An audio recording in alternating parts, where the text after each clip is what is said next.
അപ്പോൾ S K നമ്മൾ നേരെ പോകുന്ന വീണ്ടും കഴക്കൂട്ടത്തേക്കാണ്. കഴക്കൂട്ടത്തുള്ള റിനു ശ്രീധർ. റിനു, കഴക്കൂട്ടം ഇക്കുറി രാഷ്ട്രീയ ശ്രദ്ധയിലേക്ക് വരുന്നത് NDA BJP അവർ ഉറപ്പെന്ന് കൂട്ടുന്ന സീറ്റുകളിലൊന്ന് കഴക്കൂട്ടമാണ്. അത് സ്വപ്നമാണെന്ന് പറയുന്നു LDF.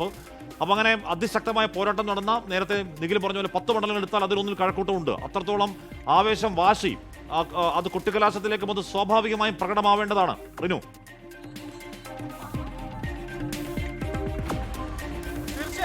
ഹാഷ്മി, ആവേശപ്പോര് തന്നെയാണ് കഴക്കൂട്ടത്ത് ഉള്ളത്. നമുക്കറിയാം BJP വിജയം പ്രതീക്ഷിക്കുന്ന, ഹാഷ്മി സൂചിപ്പിച്ചതുപോലെ തന്നെ 10 മണ്ഡലങ്ങൾ എടുത്താൽ ആദ്യ 3-ൽ കഴക്കൂട്ടമുണ്ട് എന്നുള്ളതാണ്. B മുരളീധരനാണ് നിലവിൽ ഇവിടെ NDA സ്ഥാനാർത്ഥി.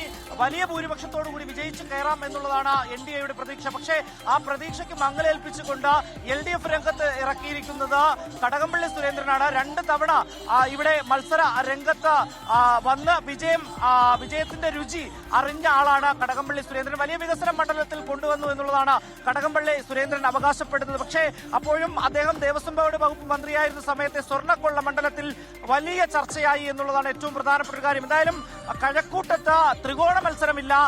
LDF-ഉം NDA-യും തമ്മിലാണ് മത്സരം എന്നുള്ളതാണ് നമുക്ക് മനസ്സിലാക്കാൻ വേണ്ടി കഴിഞ്ഞിട്ടുള്ളത്. എന്തായാലും ഞാൻ നിൽക്കുന്നത് കഴക്കൂട്ടം മണ്ഡലത്തിലെ ശ്രീകാര്യം ജംഗ്ഷനിലാണ്.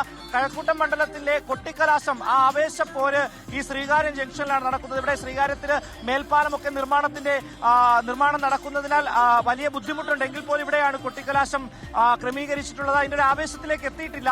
പ്രവർത്തകരൊക്കെ തന്നെ എത്തിച്ചേരുക എന്നത് മാത്രമേ ഉള്ളൂ എന്നുള്ളതാണ്.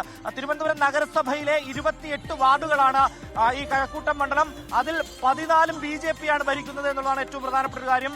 കഴിഞ്ഞ തവണത്തേക്കാൾ വലിയ രീതിയിൽ ശോഷിച്ചു പോകുന്ന ഒരു സാഹചര്യം LDF ഉണ്ടായി. 10 വാർഡുകൾ മാത്രമാണ് LDF-ന് ഉള്ളത്. ബാക്കി 4-ൽ 3 കോൺഗ്രസിനും 1 സ്വതന്ത്രനും. ഇങ്ങനെയാണ് കഴക്കൂട്ടം മണ്ഡലം. എന്തായാലും UDF രംഗത്തിറക്കിയിരിക്കുന്നത് മുൻ ആറ്റിങ്ങൽ MLA കൂടിയായിട്ടുള്ള ശരത്ചന്ദ്ര പ്രസാദിനെയാണ്. തിരുവനന്തപുരം ജില്ലയിലെ കോൺഗ്രസിന്റെ ഒരു മുഖമാണ് അദ്ദേഹം. പക്ഷേ അദ്ദേഹത്തിന് ഇവിടെ വിജയിച്ചു കയറാൻ കഴിയില്ല. നമുക്കറിയാം MV രാഘവനും AK ആന്റണിയും ഒക്കെ തന്നെ മത്സര രംഗത്തേക്ക് എത്തി വിജയിച്ചു കയറിയ ഒരു മണ്ഡലം കൂടിയാണ് കഴക്കൂട്ടം എന്നുള്ളത് നമുക്കറിയാം. നേരത്തെ തന്നെ കോൺഗ്രസിന്റെ ഒരു കുത്തക മണ്ഡലം കൂടിയാണ് കഴക്കൂട്ടം.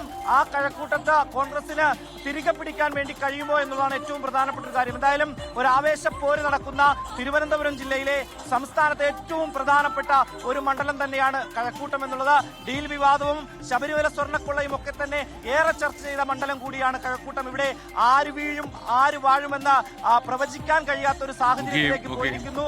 NDA-ക്ക് മേൽക്കൈ ഉണ്ട് എന്നവർ അവകാശപ്പെടുന്നുണ്ട്. പക്ഷേ LDF വിജയിക്കുമോ NDA വിജയിക്കുമോ എന്നുള്ളത് നമുക്ക് നോക്കിക്കാണേണ്ടിയിരിക്കുന്നു. SKN ഹാഷ്മി.